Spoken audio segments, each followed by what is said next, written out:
Data और information ये दो टर्म आपने सुने होंगे। डेटा क्या होता है कि रॉ फैक्ट्स एंड फिगर्स। आप सपोज करिए कि मैंने आपसे पूछा कि आपकी हाइट क्या है, तो आपने बोला 150 सेंटीमीटर।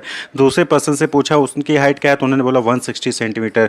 तीसरे पर्सन से पूछा तो उनकी हाइट क्या है, तो उन्होंने बोला 170 सेंटीमीटर। तो ये जो तीनों लोगों ने अलग अलग जो जानकारी दी वो चीज़ क्या है, डेटा है। लेकिन जब अब इन्हीं तीनों के बेसिस पे हम एक ये चीज़ निकालें कि तीनों का हमने क्या किया, एवरेज निकाले, और एवरेज हाइट आई सपोज करिए कि 150 या फिर 165, तो हम ये जो 165 सेंटीमीटर आई कि तीन लोगों का एवरेज एज है, तो ये चीज़ क्या कहलाती है, इन्फॉर्मेशन कहलाती है। क्लियर। तो डेटा यानी कि जब आप सिंगल पर्सन से लेते हो तो वो डेटा हो गया, लेकिन उसी को जब आप प्रोसेस करते हो, उसको ऑर्गेनाइज करते हो, उसको स्ट्रक्चर में लेके आते हो, किसी स्ट्रक्चर में लेके आते हो डेटा को, तो वो चीज़ इन्फॉर्मेशन कहलाती है, और उसके बेसिस पे आप कोई डिसीजन मेकिंग फर्दर ले सकते हो। तो दैट इज इन्फॉर्मेशन। यानी कि इन्फॉर्मेशन क्या हो गया, प्रोसेस्ड फॉर्म ऑफ डेटा हो गया।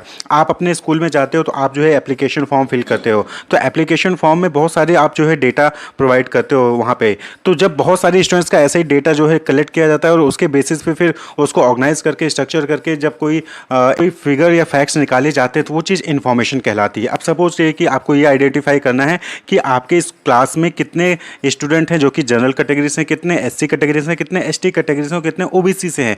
तो ये एक एक बंदे को काउंट करके नहीं पता चाहिए, सबसे आपने डेटा कलेक्ट किया, और डेटा कलेक्ट को कंपाइल किया, उसको जो है आपने ऑर्गेनाइज किया, और आपको पता चला कि अच्छा 50% जो है जनरल हैं, 60% जो है एससी हैं। इस तरीके से जो फिर आपको जो है इन्फॉर्मेशन वहाँ से मिलती है। क्लियर। तो information is the processed organised and structured data. Information data ही होता है, लेकिन डेटा को जब आप ऑर्गेनाइज कर लेते हो, प्रोसेस करते हो, उसको जो है स्ट्रक्चर में लेके आते हो, तो वो चीज़ इन्फॉर्मेशन कहलाती है। It enables decision making process. तो इन्फॉर्मेशन के बेसिस पे आप जो है फर्दर डिसीजन मेकिंग ले सकते हो। क्लियर। अब आप एक पर्सन जो है आपके यहाँ पे कोई प्रोडक्ट परचेज करता है, तो वो डेटा हो गया। दूसरा पर्सन कोई प्रोडक्ट परचेज किया, तो वो डेटा हो गया। लेकिन जब सब लोगों का जो है परचेज किया आपके यहाँ पे जितने लोगों ने, उनको जब आप कंपाइल करोगे और उसके बेसिस पे कोई इन्फॉर्मेशन आप निकालोगे, तो उसके बेसिस पे आप डिसीजन मेकिंग ले सकते हो। क्लियर। यानी कि आपको पता चला कि अच्छा मेरे यहाँ से हॉर्लिक्स ज़्यादा बिकता है, कॉम्प्लेन कम बिकता है, तो अब आप क्या करोगे, हॉर्लिक्स जो है अपने यहाँ पे ज़्यादा प्रेफर रखोगे, अपनी शॉप पे वहाँ पे प्रोवाइड करके रखोगे, क्योंकि लोग ज़्यादातर हॉर्लिक्स परचेज कर रहे हैं। तो ये इन्फॉर्मेशन कैसे निकल के आई, जब आपने अलग अलग डेटा को कंपाइल किया, उसको ऑर्गेनाइज किया। क्लियर। तो that is data and information. तो एग्जांपल के तौर पे रेस्टोरेंट है, तो एक सिंगल कंज्यूमर जो बिल अमाउंट देता है, वो आपके लिए क्या है, वो डेटा है। लेकिन when the restaurant owner collect and interpret multiple bills over range of time, they can produce valuable information such as what menu items are most popular and whether the price are sufficient to cover supplies overhead and wages. यानी कि जब एक single customer जो है आपके यहाँ पे कोई प्रोडक्ट परचेज करके जाता है, रेस्टोरेंट में आता है, खा के जाता है, तो वो आपके लिए डेटा हुआ। लेकिन जब मल्टीपल जो कस्टमर्स आए आपके रेस्टोरेंट में, उन्होंने खाना खाया, जब उनके बिल को आप एनालाइज करोगे, उनके बिल को आप अरेंज करोगे, प्रोसेस करोगे, ऑर्गेनाइज करोगे, तो वहाँ से आपको इन्फॉर्मेशन निकल के आएगी कि कौन सा ऐसा मेन्यू आइटम है जो ज़्यादा प्रेफर किया जाता है, कौन सा ऐसा आइटम है जो ज़्यादा लोग प्रेफर कर रहे हैं, ज़्यादा लोग खाते हैं, या फिर जो भी आपने प्राइस चार्ज किए हैं, क्या उससे जो आपके सप्लाईज, जो ओवरहेड, जो वेजेस हैं, क्या वो निकल के आ रहे कि नहीं आ रहे, क्या प्राइस में चेंज करने की जरूरत है कि नहीं है। तो यानी कि आप जो डेटा है, डेटा से इन्फॉर्मेशन आए, और इन्फॉर्मेशन के बेसिस पे आप क्या करते हो, डिसीजन मेकिंग्स करते हो। क्लियर। फीचर्स और कैरेक्टरिस्टिक्स की बात करें इन्फॉर्मेशन की, तो सिंपल से बेसिक से फीचर्स हैं। सबसे पहली चीज़ रेलेवेंस, यानी कि जो भी आप इन्फॉर्मेशन प्रोवाइड कर रहे हो वो रेलेवेंट होना चाहिए। मेरा पर्पज कुछ और है, मैं प्राइसिंग फिक्स करना चाहता हूँ, और आप जो है मुझे मार्केटिंग यानी प्रमोशन की जो है आप बात कर रहे हो, प्रमोशन से रिलेटेड इन्फॉर्मेशन दे रहे हो, तो रेलेवेंस नहीं है, तो रेलेवेंस होना चाहिए। टाइमलाइननेस, टाइमलाइननेस यानी कि आपका जो भी राइट इन्फॉर्मेशन राइट पर्सन को राइट टाइम पे प्रोवाइड किया जा रहा है। टाइमलाइननेस ऐसा नहीं कि आज हमें डिसीजन लेना है अगले 6 महीने के लिए, आप जो मुझे 4 साल 5 साल पुराना डेटा ले रहे हो, नहीं, हमको करंट डेटा दीजिए। टाइमलाइननेस। एक्यूरेसी, जो भी आप डेटा प्रोवाइड कर रहे हो, जो भी आप इन्फॉर्मेशन प्रोवाइड कर रहे हो, वो एक्यूरेट होना चाहिए, गलत इन्फॉर्मेशन नहीं होनी चाहिए। करेक्ट इन्फॉर्मेशन फॉर्मेट, जो भी आप इन्फॉर्मेशन दे रहे हो उसकी जो फॉर्मेटिंग है, टेबल में है, ग्राफ में है, चार्ट में है, वो सही फॉर्मेट में जो है आपको उसको इन्फॉर्मेशन को प्रोवाइड करना चाहिए। आप देखते होंगे जब भी कोई गवर्नमेंट की स्कीम आती है, तो वहाँ पे टेबल फॉर्म में, वहाँ पे उसको ग्राफ के फॉर्म में और स्टेटमेंट के फॉर्म में भी जो है वहाँ पे सब फॉर्मेट में आपको दिखाया जाता है कि आपको जिससे भी समझ आए आप समझ सकें। कंप्लीटनेस, कंप्लीट यानी कि सारा डिटेल, जो भी इन्फॉर्मेशन हो आधा अधूरा ना हो, करेक्ट तो है, साथ ही साथ आधा अधूरा भी ना हो, पूरी इन्फॉर्मेशन आप जो है वहाँ पे उसको प्रोवाइड कीजिए। And last is accessibility. Accessibility यानी कि उस इन्फॉर्मेशन को हम आसानी से एक्सेस भी कर सके। इन्फॉर्मेशन अवेलेबल है, लेकिन इन्फॉर्मेशन डेटा स्टोर में रखा है, डेटा वेयर हाउस में रखा है, लेकिन जो है आप जो है उसको एक्सेस ही नहीं कर सकते हो, तो फिर उस इन्फॉर्मेशन का कोई वैल्यू नहीं होता। तो ये कुछ फीचर्स हैं, कैरेक्टरिस्टिक्स हैं जो कि किसी भी इन्फॉर्मेशन में होनी चाहिए। क्लियर। अब बात कर लें कि टाइप ऑफ इन्फॉर्मेशन की, तो देखिए इन्फॉर्मेशन को डिवाइड करने के लिए कोई स्पेसिफिक क्राइटेरिया नहीं है, लेकिन आप अलग अलग पर्पज के बेसिस पे, नीड के बेसिस पे आप जो है उसको डिवाइड कर सकते हैं। जैसे कॉन्सेप्चुअल इन्फॉर्मेशन यानी कि जो आपकी नॉलेज को इंक्रीज करते हैं, बस कॉन्सेप्चुअल इन्फॉर्मेशन जो आपकी नॉलेज को इंक्रीज करते हैं, जैसे कि थ्योरीज हो गए, जो डिफरेंट डिफरेंट थ्योरीज आप जो है साइंस में, मैथ्स में पढ़ते हो, मैनेजमेंट बाय ऑब्जेक्टिव हो गया, फंक्शन ऑफ मैनेजमेंट हो गया, ये सब क्या है, कॉन्सेप्ट नॉलेज है, कॉन्सेप्चुअल नॉलेज है। तो ये कॉन्सेप्चुअल इन्फॉर्मेशन कहलाता है। प्रोसीजर इन्फॉर्मेशन यानी कि जहाँ पे किसी प्रोसीजर के बारे में आपको जानकारी दी जाती है, जैसे कार कैसे ड्राइव करना है, एसी को इंस्टॉल कैसे करना है, तो स्टेप्स यानी कि आप प्रोसीजर के बारे में इंफॉर्मेशन दी जाती है। पॉलिसी इन्फॉर्मेशन यानी कि जब कोई किसी कंपनी में कोई पर्सन ज्वाइन करता है तो उसको वहाँ पे आप देखते होंगे एम्प्लॉय हैंडबुक मिलता है, या फिर जब कोई आप प्रोडक्ट परचेज करते हो तो वहाँ पे आपको बुक मिलती है कि इस प्रोडक्ट के बारे में जानकारी दीजिए कि इस प्रोडक्ट को कैसे यूज़ करना है, वारंटी और जो गारंटी की क्या पॉलिसीज़ हैं, क्या इन्फॉर्मेशन है, वो सारी इन्फॉर्मेशन वहाँ पे दी जाती है। ऑर्गेनाइजेशन का स्ट्रक्चरिंग कैसा है, तो वो सब चीज़ें क्या कहलाती हैं, वो पॉलिसी इन्फॉर्मेशन कहलाती हैं। इसी तरीके से डायरेक्टिव इन्फॉर्मेशन, कोचिंग में आप जाते हो तो वहाँ पे आपको डायरेक्शन दिया जाता है। मिलिट्री में आप देखिए तो वहाँ पे कमांड दिए जाते हैं, जो हेड होते हैं वो आपको जो है अपने जूनियर को कमांड करते हैं। तो ये क्या है, डायरेक्टिव इन्फॉर्मेशन, डायरेक्ट किया जाता है कि आपको ऐसा करना है, आपको वहाँ जाना है और इतने बजे तक यहाँ पे रिपोर्ट करना है, ये डॉक्यूमेंट लेके आना है, ये काम करना है, तो डायरेक्टिव इन्फॉर्मेशन हो गया। क्लियर। वहीं पे अलग अलग क्राइटेरिया से आप जो है इसको डिवाइड कर सकते हो, जैसे action and non action. Action यानी कि वो इन्फॉर्मेशन जिसके बेसिस पे आप कुछ एक्शन लेते हो, आपको पता चला, आपको इन्फॉर्मेशन आई कि जो है मार्केट में नेक्स्ट मंथ जो है कोई फेस्टिवल आ रहा है, सेल्स बढ़ेगी, तो आपने क्या किया, इस इन्फॉर्मेशन के बेसिस पे आपने जो है और ज़्यादा प्रोडक्शन किया और ज़्यादा रॉ मटेरियल परचेज करके रख लिया। नॉन एक्शन यानी कि ऐसे इन्फॉर्मेशन जिसका सिर्फ आपको नॉलेज बढ़ता है, उसका कोई आप जो है एप्लीकेशन या फिर यूज़ नहीं करते हो, तो नॉन एक्शन इन्फॉर्मेशन हो गया। Recurring and non recurring information, recurring information जो एक पर्टिकुलर इंटरवल पे आपको जो है बार बार इन्फॉर्मेशन मिलती रहती है, जैसे मंथली सेल हो गया, तो मंथली सेल क्या है, हर मंथ आपको जो है ये इन्फॉर्मेशन मिलती रहेगी। नॉन रिकरिंग यानी कि जो एक बार होता है, बार बार नहीं होता है। नॉन रिकरिंग जैसे कि loss due to closure of operation, आपने किसी एक ऑपरेशन को बंद कर दिया, उसकी वजह से जो लॉस हुआ, ये जो इन्फॉर्मेशन है ये नॉन रिकरिंग है, क्योंकि बार बार तो आप ऑपरेशन बंद नहीं करोगे, तो बार बार वो इन्फॉर्मेशन आएगी नहीं। तो जो इन्फॉर्मेशन वन टाइम होती है वो नॉन रिकरिंग, जो इन्फॉर्मेशन आपको हर महीने हर साल मिल रही है वो रिकरिंग इन्फॉर्मेशन। इसी तरीके से इंटरनल एंड एक्सटर्नल इन्फॉर्मेशन होता है। इंटरनल यानी कि जो आपके ऑर्गेनाइजेशन के अंदर की इन्फॉर्मेशन है तो वो इंटरनल इन्फॉर्मेशन, और जो ऑर्गेनाइजेशन के बाहर की इन्फॉर्मेशन है वो एक्सटर्नल इन्फॉर्मेशन। तो अलग अलग बेसिस पे, अलग अलग नीड पे जो है आप इसको डिवाइड कर सकते हैं टाइप ऑफ इन्फॉर्मेशन को। तो होप आपको क्लियर होगा कि इन्फॉर्मेशन क्या है, उसके क्या फीचर्स हैं और क्या टाइप्स हो सकते हैं। डिसीजन मेकिंग यानी कि निर्णय लेना, कुछ कोई चीज़ डिसाइड करना। आप सपोज करिए कि आपको जो है कार परचेज करना है, आपको क्या करना है, कार परचेज करना है, तो आप मार्केट में जाते हो तो आपको जो है अलग अलग ब्रांड के अलग अलग मॉडल जो है आपको कार के दिखती हैं। आपको मारुति का ब्रेजा दिख गया, आपको जो है टाटा का पंच दिख गया, वहीं पे आपको जो है महिंद्रा की एसयूवी दिख गई थी, यानी कि आपको जो है एसयूवी मॉडल में चाहिए, तो आपने जो है ये 3 ऑप्शन जो है सर्च कर लिए। क्लियर। तो ये 3 ऑप्शन सर्च किया, अब इन 3 में से कोई एक ही कार परचेज करनी है आपको, तो कौन सा परचेज करोगे। तो ये जो पूरा प्रोसेस करोगे ना कि आप ब्रेजा को इवैल्यूएट करोगे, आप टाटा पंच को इवैल्यूएट करोगे, आप जो है महिंद्रा की एसयूवी को इवैल्यूएट करोगे, उनकी प्राइसिंग, उनका जो है ऑन रोड कितना पड़ जाएगा, प्राइस क्या है, टाटा पंच की माइलेज क्या है, ब्रेजा की माइलेज क्या है, एसयूवी की माइलेज क्या है, सेफ्टी की क्या रेटिंग है, जैसे पंच को 5 स्टार रेटिंग है, ब्रेजा को 5 स्टार रेटिंग नहीं है। तो ये सारी चीज़ों को क्या करोगे, आप इवैल्यूएट करोगे, अपना बजट देखोगे, अपनी नीड देखोगे, आपको 7 सीटर चाहिए कि 5 सीटर चाहिए, ये सारी चीज़ें आप जो है चेक करोगे, उसके अकॉर्डिंग इवैल्यूएट करोगे, फिर फाइनली क्या करोगे, आप कोई एक कार इनमें से परचेज कर लोगे। आप सारी नहीं, कोई एक कार परचेज करोगे। तो मल्टीपल ऑप्शन में से किसी एक बेस्ट ऑप्शन को चूज करना ही क्या कहलाता है, डिसीजन मेकिंग कहलाता है। इसी तरीके से ऑर्गेनाइजेशन में आए दिन हर रोज कोई ना कोई डिसीजन मेकिंग जो है मैनेजर्स को लेना होता है। क्लियर।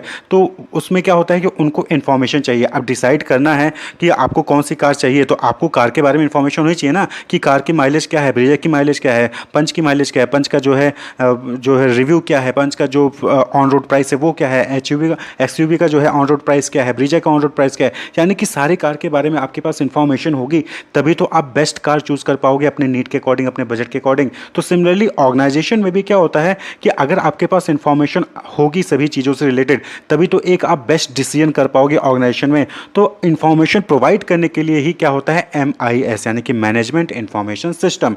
ये क्या है, ये आपको इन्फॉर्मेशन देता है और उस इन्फॉर्मेशन के बेसिस पे जो मैनेजर होते हैं वो इफेक्टिव डिसीजन मेकिंग कर पाते हैं। एक अच्छा डिसीजन लेने के लिए आपके पास इंफॉर्मेशन होना चाहिए और MIS यानी कि मैनेजमेंट इंफॉर्मेशन सिस्टम ऑर्गेनाइजेशन में मैनेजर को इंफॉर्मेशन ही प्रोवाइड करता है जिसके बेसिस पे वो एक अच्छा और इफेक्टिव डिसीजन मेकिंग कर सकें। क्लियर। और यहाँ पे आपको दो चीज़ें और भी ध्यान रखनी होती है, अनसर्टेनिटी और सर्टेनिटी। देखिए होता क्या है कि सर्टेनिटी, डिसीजन मेकिंग में सर्टेनिटी कहने का मतलब क्या है कि जब आपके पास सभी इंफॉर्मेशन एक्यूरेटली अवेलेबल होती हैं और तब आप डिसीजन मेकिंग करते हो तो उसको हम कहते हैं certainty, decision making under certainty, जो कि आपने ऑपरेशन रिसर्च में ही पढ़ा होगा। वहीं पे डिसीजन मेकिंग अंडर अनसर्टेनिटी वो सिचुएशन हो जाता है जहां पे आपके बारे में, आपको जो जिससे रिलेटेड डिसीजन मेकिंग करना है उसके बारे में इंफॉर्मेशन नहीं होती है, फिर आधी अधूरी होती है, तो वो डिसीजन मेकिंग अंडर अनसर्टेनिटी हो जाता है। क्लियर। तो यहाँ पे MIS यही आपको प्रोवाइड करता है कि MIS जब आपको इन्फॉर्मेशन प्रोवाइड कर देगा तो आपके पास सारी इन्फॉर्मेशन रहेगी और आप कहीं ना कहीं एक सर्टेनिटी के इन्वॉल्वमेंट में आप डिसीजन मेकिंग करोगे। तो सर्टेनिटी के इन्वॉल्वमेंट में डिसीजन मेकिंग करोगे तो वहाँ का रिजल्ट जो आएगा डिसीजन मेकिंग का वो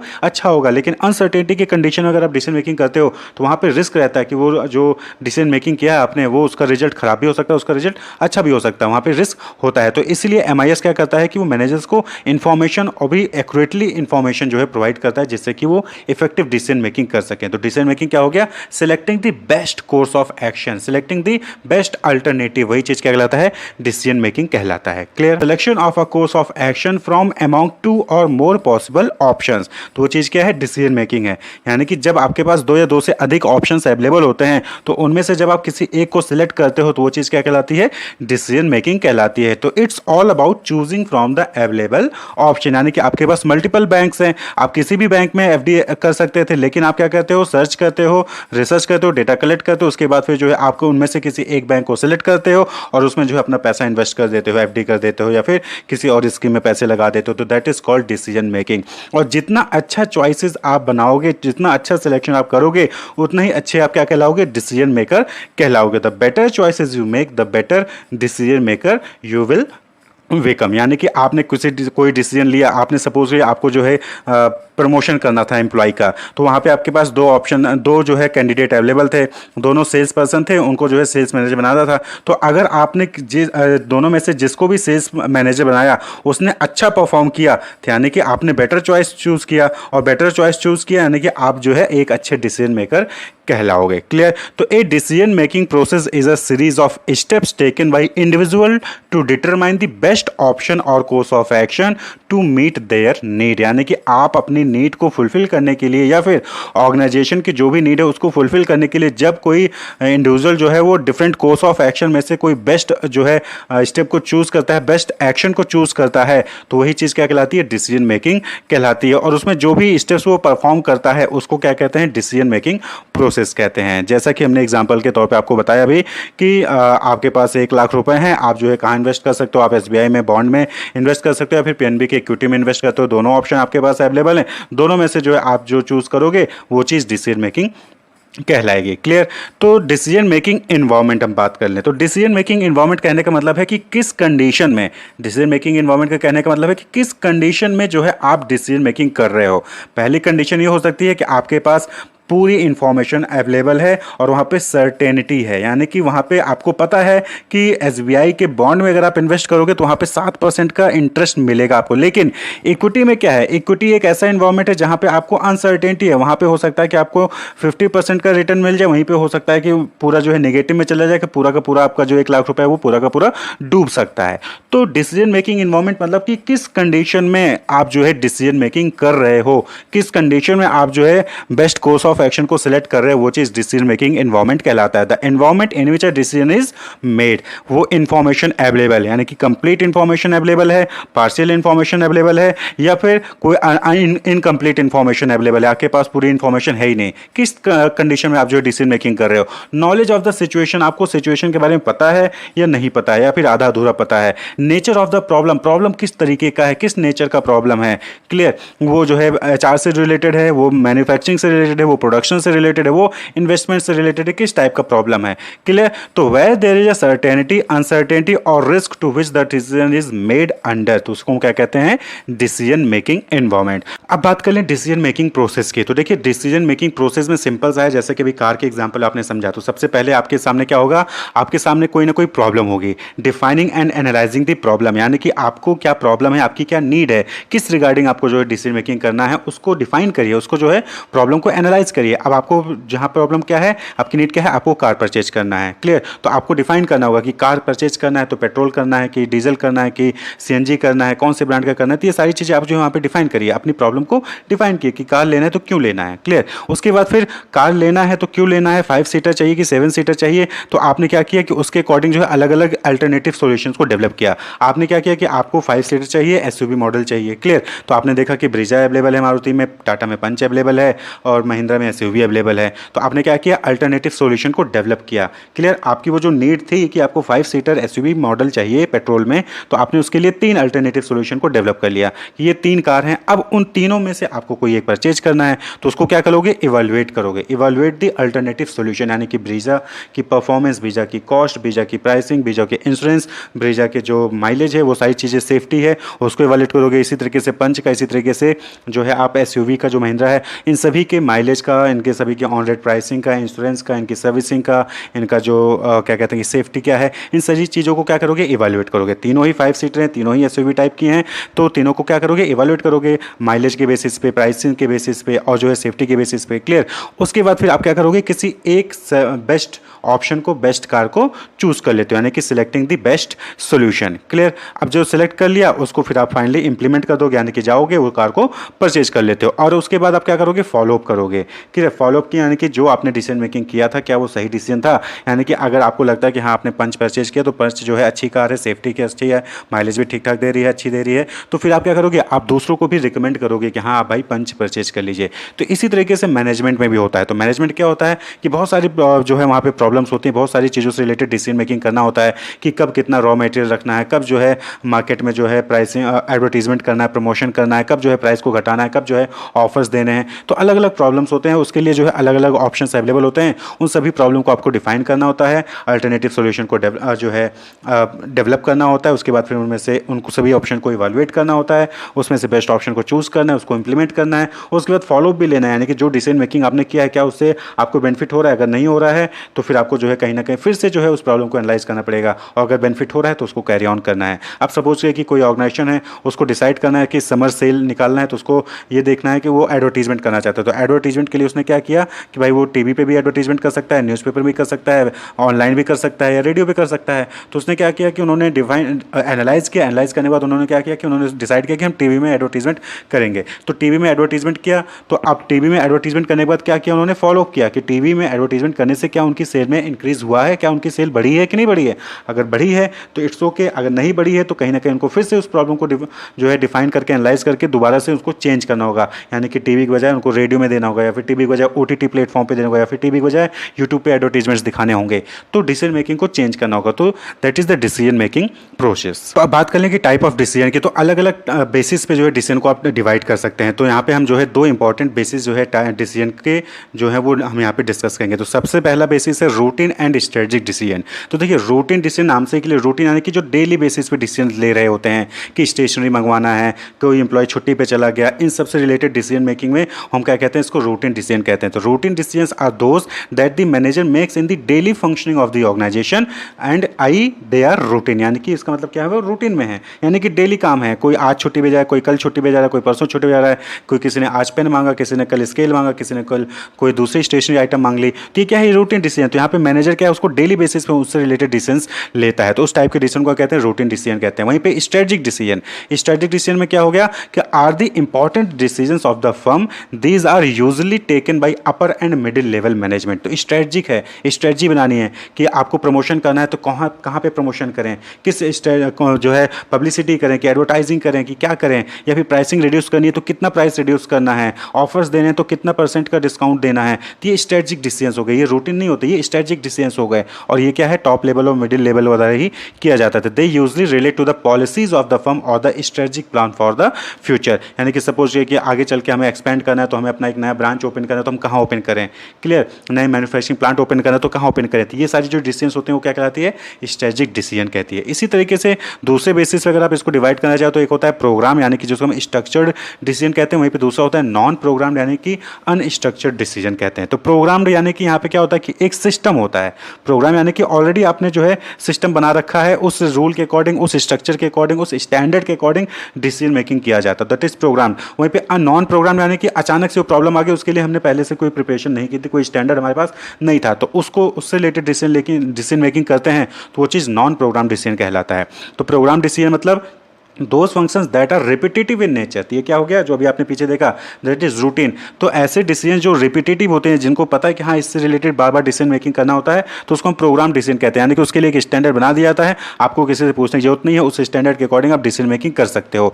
dealt with the following a specific standard procedure. तो जो प्रोग्राम डिसीजन होता है वो क्या है, एक स्टैंडर्ड प्रोसीजर को फॉलो करता है। भाई लीव लेना है आपको, तो लीव लेना है तो आप एक एप्लीकेशन लिखिए, आपको जो है मेडिकल लीव मंथ में जो है आपको 2 मिलेगी, आप 2 ले सकते हैं आसानी से, कोई दिक्कत नहीं है इसमें। तो प्रोग्राम डिसीजन हो गया। These decisions are usually taken by lower management. तो जो नॉर्मली जो लीव सैंक्शन होता है पॉलिसी द्वारा, वो जो है कोई भी मैनेजर जो है वो आसानी से लोअर मैनेजमेंट वो पास कर सकता है। क्लियर। लेकिन अब सपोज करिए कि आपको 1 साल की छुट्टी पे जाना है या फिर आपको एजुकेशन की लीव पे जाना है, तो उस केस में फिर वो क्या हो गया, नॉन प्रोग्राम था, और उसके लिए जो है आपको हायर अथॉरिटी से मिलना पड़ता है। क्लियर।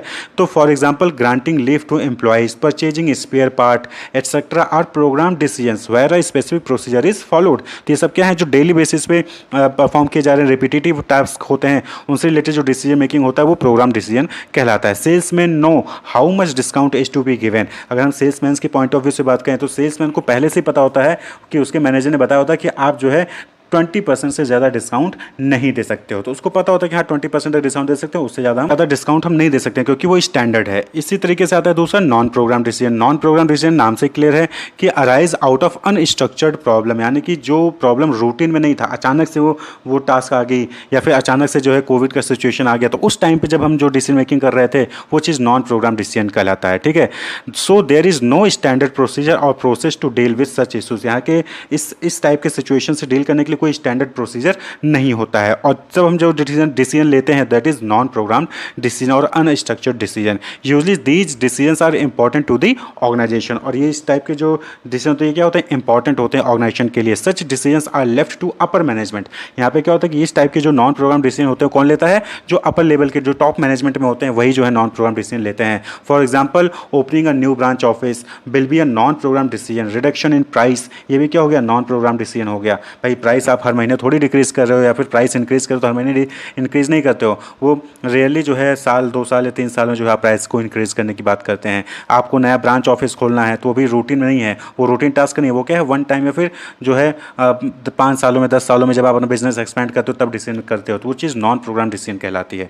क्लियर। तो रूटीन और स्ट्रेटजिक, प्रोग्राम और नॉन प्रोग्राम। प्रोग्राम में एक स्ट्रक्चर होता है, उस स्ट्रक्चर उस स्टैंडर्ड के अकॉर्डिंग जो है आप फॉलो करते हो और डिसीजन मेकिंग ले लेते हो। वहीं पर नॉन प्रोग्राम क्या होता है, अनस्ट्रक्चर्ड होता है, उसके लिए कोई स्टैंडर्ड नहीं होता, वो अचानक से नॉन रूटीन टाइप का डिसीजन होता है, और अचानक से वो प्रॉब्लम आती है, फिर उससे रिलेटेड आप जो है डिसीजन मेकिंग करते हो। नॉर्मली टॉप मैनेजमेंट द्वारा वो डिसीजन लिए जाते हैं। तो that is non programme decision. Decision making model. तो यहाँ पे बेसिकली 3 मेथड या फिर मॉडल हैं डिसीजन मेकिंग के। सबसे पहला है क्लासिकल मॉडल, दूसरा है एडमिनिस्ट्रेटिव मॉडल, और तीसरा है हर्बर्ट साइमंस मॉडल। तो हर मॉडल को हम एक एक करके समझते हैं। तो सबसे पहले हम देखेंगे क्लासिकल मॉडल क्या होता है। देखिए क्लासिकल मॉडल, क्लासिकल यानी कि पुराना मॉडल है। तो ये क्या है, पुराना मॉडल है, बेसिकली यही चीज़ें जो है सभी द्वारा फॉलो की जाती थी। तो इसको हम रेशनल मॉडल भी कहते हैं, also known as rational model. तो यहाँ पे क्या होता है कि जो डिसीजन मेकर होता है वो प्रॉब्लम से रिलेटेड, जो भी प्रॉब्लम होता है, आइडेंटिफाइड प्रॉब्लम होता है, उससे रिलेटेड सभी जो पॉसिबल अल्टरनेटिव सॉल्यूशन होते हैं उनको आइडेंटिफाई करता है, उसको एक्सेस करता है, और उसके सिग्निफिकेंस क्या हो सकते हैं, हर ऑप्शन के क्या सिग्निफिकेंस होगी उसको भी एक्सेस करता है, और फिर लॉजिकली, रेशनली, बिना बायस्ड, बिना किसी इरेशनल मेथड के द्वारा जो है वो बेस्ट पॉसिबल सॉल्यूशन को सिलेक्ट करता है। यानी कि लॉजिकली और रेशनली जो है बेस्ट पॉसिबल सॉल्यूशन को सिलेक्ट करता है उस प्रॉब्लम से रिलेटेड। तो इसको क्या कहा जाता है, क्लासिकल मॉडल कहते हैं इसको। तो it is a prescriptive model. यहाँ पे क्या होता है कि प्रिस्क्राइब किया जाता है, सजेस्ट किया जाता है कि ये प्रॉब्लम है और इस प्रॉब्लम का बेस्ट सॉल्यूशन ये होगा, और ये रेशनली होता है, लॉजिकली होता है। तो decision maker detects and assesses all the possible option and their significance, यानी कि किसी भी प्रॉब्लम को लेकर जो भी पॉसिबल ऑप्शंस हो सकते हैं, सॉल्यूशंस हो सकते हैं, उसको सेलेक्ट करता है, उसको एसेस करता है, और उसके सिग्निफिकेंस को भी एसेस करता है। Then logically select the best suitable option और कोर्स ऑफ एक्शन। फिर लॉजिकली जो है वो बेस्ट पॉसिबल सॉल्यूशन को सेलेक्ट करता है। तो ये क्या है क्लासिकल मॉडल, ये जो है आपको प्रोवाइड मोस्ट एप्रोप्रिएट डिसीजन, ये जो है most appropriate, most possible solution या फिर बेस्ट सॉल्यूशन जो है प्रोवाइड करता है। तो यहाँ पर जो है क्लासिकल मॉडल में 4 इंपॉर्टेंट अजम्पशन अजम्पशंस होते हैं बेस्ड ऑन 4 अजम्पशंस। जो क्लासिकल मॉडल है वो 4 अजम्पशन पे डिपेंड करता है। सबसे पहली चीज़ एक क्लियरली डिफाइंड प्रॉब्लम, यहाँ पे जो प्रॉब्लम होगा वो क्लियरली डिफाइंड होगा, यानी कि अनबायस्ड या फिर आधे अधूरी प्रॉब्लम नहीं होगी, क्लियरली डिफाइंड होनी चाहिए प्रॉब्लम। दूसरी है एलिमिनेट अनसर्टेनिटी, यानी कि जिस चीज़ से भी रिलेटेड वहाँ पे अनसर्टेनिटी होगी, जिसके बारे में आपको लगता है कि हाँ ये फ्यूचर में अनसर्टेन है, उसके बारे में आप जो है गेस नहीं कर सकते हो या फिर प्रिडिक्ट नहीं कर सकते हो, तो उसको आप रिमूव कर दोगे या फिर उसको प्रिडिक्ट करने की कोशिश करोगे। यानी कि यहाँ पे अनसर्टेनिटी जैसी चीज़ें आप इस मेथड में नहीं रखते हो, हर चीज़ों को जो है आप सर्टेन करने की कोशिश करते हो। वो पूरी इंफॉर्मेशन और अनसर्टेन जो है वो सर्टेन कैसे होगा, जब you have access to full information, यानी कि जब आपके पास सारी इंफॉर्मेशन होगी।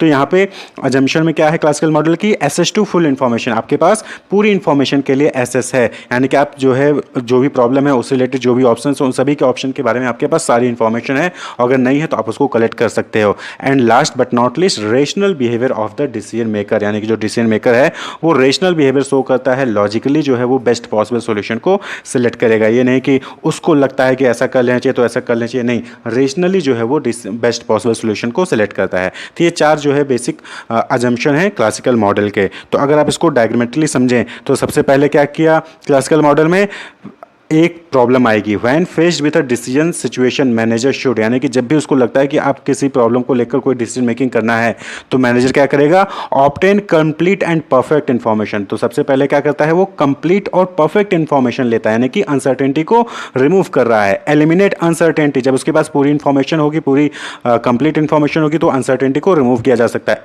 Evaluate everything rationally and logically, यानी कि जितने भी ऑप्शन है, जितने भी अल्टरनेटिव हैं उन सभी को जो है वो लॉजिकली और रेशनली इवैल्यूएट करेगा, उसकी सिग्निफिकेंस को इवैल्यूएट करेगा। And then end up with a decision that best serve the interest of the organisation, यानी कि जो ऑर्गेनाइजेशन का प्रॉब्लम है उसके लिए जो बेस्ट पॉसिबल सॉल्यूशन होगा उसको क्या करता है वो सेलेक्ट कर लेता है। तो ये क्लासिकल मॉडल होता है। क्लियर। अब नेक्स्ट मॉडल है एडमिनिस्ट्रेटिव मॉडल। तो देखिए यहाँ पे जो क्लासिकल मॉडल है एडमिनिस्ट्रेटिव मॉडल में यहाँ पे बस एक ही माइनर सा डिफरेंस है, दैट इज कि वहाँ पे क्या था आपके पास, यानी कि जो डिसीजन मेकर होता है उसके पास कंप्लीट इंफॉर्मेशन होती है, लेकिन एडमिनिस्ट्रेटिव मॉडल में क्या होता है, बाउंडेड होता है। इसको हम बाउंडेड रेशनल मॉडल भी कहते हैं। तो यहाँ पे क्या होता है कि इनकम्प्लीट इंफॉर्मेशन जो है अवेलेबल होती है और जो डिसीजन मेकर होता है ना उसको कुछ रिस्ट्रिक्शंस के अंदर डिसीजंस लेने होते हैं। क्लासिकल मॉडल में क्या था, वो फ्री था, वो कंप्लीट इंफॉर्मेशन एक्सेस कर सकता है और अनसर्टेनिटी को रिमूव करता है और जो बेस्ट पॉसिबल सॉल्यूशन है वो उसको एक्सेप्ट करता है। लेकिन एडमिनिस्ट्रेटिव मॉडल में यहाँ पे रेस्ट्रिक्शंस आ जाते हैं कि आपको जो है लिमिटेड इंफॉर्मेशन होती है, आपको लिमिटेड जो है गाइडलाइंस होती है, उसके अंदर ही जो है आपको डिसीजन मेकिंग लेना होता है। तो यहाँ पे जो डिसीजन मेकर होता है वो ऐसे पॉसिबल सॉल्यूशन को सेलेक्ट करने की कोशिश करता है जो सभी को सेटिस्फाई कर सके। अब ऑर्गेनाइजेशन में क्या होता है कि एम्प्लॉय भी हैं, कस्टमर भी हैं, स्टेक होल्डर्स हैं, शेयर होल्डर्स हैं, तो सबको आपको जो है मॉनिटर करना होता है, सबको आपको देखना होता है। तो आपका डिसीजन ऐसा होना चाहिए जिससे कि सभी लोग सेटिस्फाई हों। तो यहाँ पे जो एडमिनिस्ट्रेटिव मॉडल में होता है वो सेटिस्फैक्ट्री सॉल्यूशन फाइंड आउट करने की कोशिश की जाती है। क्लासिकल मॉडल में क्या है, बेस्ट पॉसिबल सॉल्यूशन। एडमिनिस्ट्रेटिव में क्या है, सेटिस्फैक्टरी सॉल्यूशन, यानी कि ऐसा सॉल्यूशन, ऐसा ऑप्शन जो सभी को सेटिस्फाई करे। तो यहाँ पे जो है ये भी कुछ ऑब्जेक्शंस यहाँ पे एडमिनिस्ट्रेटिव मॉडल में होते हैं। तो सबसे पहला restricted by goal of organisation, यानी कि यहाँ पे जो डिसीजन मेकिंग होती है वो जो ऑर्गेनाइजेशन का गोल होता है उससे रेस्ट्रिक्टेड होता है। दूसरा, goals of different element of organisation like employee, customer etcetera bounds the decision and result in compromise solution. तो यहाँ पे क्या हुआ, जो अभी हमने आपको बताया कि यहाँ पे जो गोल होता है, जो ऑर्गेनाइजेशन के अंदर डिफरेंट एलिमेंट हैं उन सभी को कंसीडर किया जाता है और ऐसा पॉसिबल सॉल्यूशन फाइंड आउट करने की कोशिश की जाती है जिससे कि सभी को जो है वहाँ पे सेटिस्फैक्शन मिले। तो do not have complete information about all possible alternative, यहाँ पे कंप्लीट इंफॉर्मेशन सभी पॉसिबल अल्टरनेटिव के लिए नहीं होती है। Hence not able to predict future consequences. तो यहाँ पे जब आपके पास सभी इंफॉर्मेशन नहीं होगी तो फ्यूचर में क्या कॉन्सिक्वेंसेज हो सकता है किसी भी ऑप्शन का, किसी भी अल्टरनेटिव सॉल्यूशन का, वो आपको यहाँ पे यानी कि डिसीजन मेकर को पता नहीं होता है। तो एडमिनिस्ट्रेटिव मॉडल में कुछ अजम्पशंस होते हैं कि गोल ऑफ ऑर्गेनाइजेशन के द्वारा रेस्ट्रिक्टेड होता है, बाउंडेड होता है, सभी को कंसीडर किया जाता है, कंप्लीट इंफॉर्मेशन नहीं होती है और फ्यूचर कॉन्सिक्वेंसेज को यहाँ पे प्रिडिक्ट नहीं किया जा सकता है, यानी कि आप अनसर्टेनिटी को यहाँ पे रिमूव नहीं कर सकते हैं। तो यहाँ पे अगर आप इसको देखें तो यहाँ पे 3 स्टेप हो गया। पहला कि when faced with a decision situation managers actually, तो यहाँ पे क्या हो गया, सबसे पहली चीज़ कि आपके पास प्रॉब्लम होगी, प्रॉब्लम के लिए आपको डिसीजन लेना होगा। तो अब वो क्या करेगा, use incomplete and imperfect information, यानी कि जो मैनेजर है वो इनकम्प्लीट और इनपरफेक्ट इन्फॉर्मेशन को यूज़ करेगा और वहाँ पे जो क्या करेगा, वहाँ पे उसको बाउंडेड रेशनैलिटी भी होगी। Are constant by bounded rationality tend to satisfice. यहाँ पे क्या मतलब हो गया कि यहाँ पे कोशिश होता है मैनेजर का, जो डिसीजन मेकर होता है उसकी कोशिश ये होती है कि एक ऐसा पॉसिबल सॉल्यूशन फाइंड आउट किया जाए जिससे कि जो सभी लोग हैं, सभी एलिमेंट्स हैं ऑर्गेनाइजेशन के, उन सभी को सेटिस्फाई किया जा सके। क्लियर? तो यहाँ पे best possible solution find out करने की कोशिश नहीं होती यहाँ पे, बल्कि ऐसा सॉल्यूशन फाइंड आउट करने की कोशिश होती है जो सभी को सेटिस्फाई कर सके, सभी जो एलिमेंट्स है ऑर्गेनाइजेशन के उन सभी को जो है कंसीडर किया जाता है यहाँ पे। तो बाउंडेड होता है, इनकम्प्लीट इन्फॉर्मेशन होता है, कंस्ट्रेंट होता है। क्या कंस्ट्रेंट होता है कि उसको बाउंडेड रेशनैलिटी दिखानी है, यानी कि जो इन्फॉर्मेशन है, जो रेस्ट्रिक्शंस हो, उसी के अंदर जो है best possible solution find out करने की कोशिश करना होता है। तो end up with a decision that may or may not serve the interest of the organisation, यानी कि यहाँ पे एक ऐसा डिसीजन ले लिया जाता है जो कि सर्व भी कर सकता है या फिर सर्व नहीं कर सकता है ऑर्गेनाइजेशन के इंटरेस्ट को फुलफिल करने के लिए। क्यों? क्योंकि आपके पास पूरी इन्फॉर्मेशन नहीं है, तो हो सकता है कि ऑर्गेनाइजेशन का गोल उससे अचीव हो या फिर ना हो। वहीं पे तीसरा मॉडल है हर्बर्ट साइमंस मॉडल। तो यहाँ पे जो है इस मॉडल में 3 स्टेजेस बताए गए हैं, यानी कि ये 3 स्टेजेस होते हैं जिसके थ्रू डिसीजन मेकिंग किया जाता है। तो हर्बर्ट साइमन जो कि एक नोबेल प्राइज विनर रिसर्चर थे, उन्होंने क्या किया, showed that human vents through 3 essential stages in the act of problem solving, यानी कि जब भी कोई प्रॉब्लम सॉल्व किया जाता है, डिसीजन लिया जाता है, तो उस केस में जो ह्यूमन है वो 3 स्टेजेस से पास करता है। सबसे पहला इंटेलिजेंस, दूसरा है डिजाइन एंड तीसरा है चॉइस स्टेज। तो एक एक करके यहाँ पे समझिए। इंटेलिजेंस यानी कि यहाँ पे क्या हो गया, इंटेलिजेंस यानी कि आपके पास क्या इंफॉर्मेशन है। The condition requiring decision making are searched and identified. तो यहाँ पे क्या है, इंटेलिजेंस, डिजाइन एंड चॉइस, ये 3 स्टेज है। तो इंटेलिजेंस यानी कि आपके पास क्या इंफॉर्मेशन है, information related to internal and external environment. The information system helps in identifying the opportunities and problem by scanning the external and internal environment of the organisation. तो सबसे पहला काम क्या करता है, जब भी कोई प्रॉब्लम सॉल्व करनी होती है तो आप पहले इंफॉर्मेशन गैदर करते हो, वो इंटरनल ऑर्गेनाइजेशन का है या फिर एक्सटर्नल ऑर्गेनाइजेशन के इन्वायरमेंट है, वो सारी चीज़ों को आप क्या करते हो, यहाँ पे कलेक्ट करते हो। Collect information about the issues from the environment, जो कि आपको अपॉर्चुनिटीज़ और जो भी थ्रेट्स हैं या फिर जो भी प्रॉब्लम्स हैं उनको आइडेंटिफाई करने में हेल्प करता है। अब आपके पास सभी इन्फॉर्मेशन आ गई, तो अगला काम क्या होगा, आप डिज़ाइन करोगे। डिज़ाइन करने का मतलब क्या हो गया यहाँ पे कि decide on the criteria by which to make the decision, यानी कि alternative course of actions are develop and evaluated, यानी कि जो भी आपकी प्रॉब्लम थी उससे रिलेटेड अब आप क्या करोगे, अल्टरनेटिव सॉल्यूशन या फिर अल्टरनेटिव कोर्स ऑफ एक्शन को डेवलप करोगे, उसको इवेल्युएट करोगे। क्यों भाई, आपके पास पूरी इन्फॉर्मेशन आ गई, अब उस इन्फॉर्मेशन के अकॉर्डिंग जो अपने एक्सटर्नल और इंटरनल एनवायरनमेंट से रिलेटेड डेटा कलेक्ट किया, उसके बेसिस पे अल्टरनेटिव कोर्स ऑफ एक्शन को आप डेवलप करो और इवैल्यूएट करो। इवैल्यूएट करो कि मतलब कि अगर ये क्वेश्चन, अगर ऑप्शन ए चूज करते हो तो उसके क्या कॉन्सिक्वेंसेज होंगे, ऑप्शन बी चूज करते हो तो उसके क्या कॉन्सिक्वेंसेज होंगे, आप सभी को क्या करते हो, इवैल्यूएट करते हो। और फिर फाइनली क्या आता है, चॉइस। चॉइस यानी कि यहाँ पे आप क्या करोगे, एक जो बेस्ट कोर्स ऑफ एक्शन होगा उसको चूज करोगे और उसको इंप्लीमेंट कर दोगे और उसको मॉनिटर करोगे। क्लियर? कि यानी कि जो भी आपने डिसीजन लिया है वो सही से परफॉर्म कर रहा है कि नहीं कर रहा है, उससे उस डिसीजन से आपको प्रॉफिट हो रहा है ऑर्गेनाइजेशन में या नहीं हो रहा है, तो उसको आप जो है मॉनिटर भी करते हो। तो apply the criteria to settle on one out of many alternative solution. तो चॉइस में क्या हो गया कि आपको जो मल्टीपल आपने अल्टरनेटिव सॉल्यूशंस डेवलप किए थे डिजाइन में, उसमें से किसी एक को आप क्या करते हो, सिलेक्ट करते हो, उसको इंप्लीमेंट करते हो और उसको मॉनिटर भी करते हो। तो ये जो है 3 मॉडल्स हैं डिसीजन मेकिंग के। पहला क्लासिकल मॉडल था, दूसरा एडमिनिस्ट्रेटिव मॉडल था जहाँ पे बाउंडेड हो जाता है, रेशनैलिटी जो है बाउंडेड होती है और वहाँ पे इनकम्प्लीट इंफॉर्मेशन होती है। तीसरा हर्बर्ट साइमन मॉडल है जहाँ पे जो ह्यूमन है वो प्रॉब्लम सॉल्विंग के लिए 3 स्टेजेस से पास करता है। पहला इंटेलिजेंस है जहाँ पे इंफॉर्मेशन कलेक्ट करता है एक्सटर्नल और इंटरनल इन्वायरमेंट के लिए, और फिर देन डिज़ाइन करता है यानी कि अल्टरनेटिव सॉल्यूशन या अल्टरनेटिव कोर्स ऑफ एक्शन को डेवलप करता है, उसको इवैल्यूएट करता है और फिर फाइनली उसमें से बेस्ट कोर्स ऑफ एक्शन को वो क्या करता है, सिलेक्ट कर लेता है। तो that is choice. Wish you all the best, keep watching.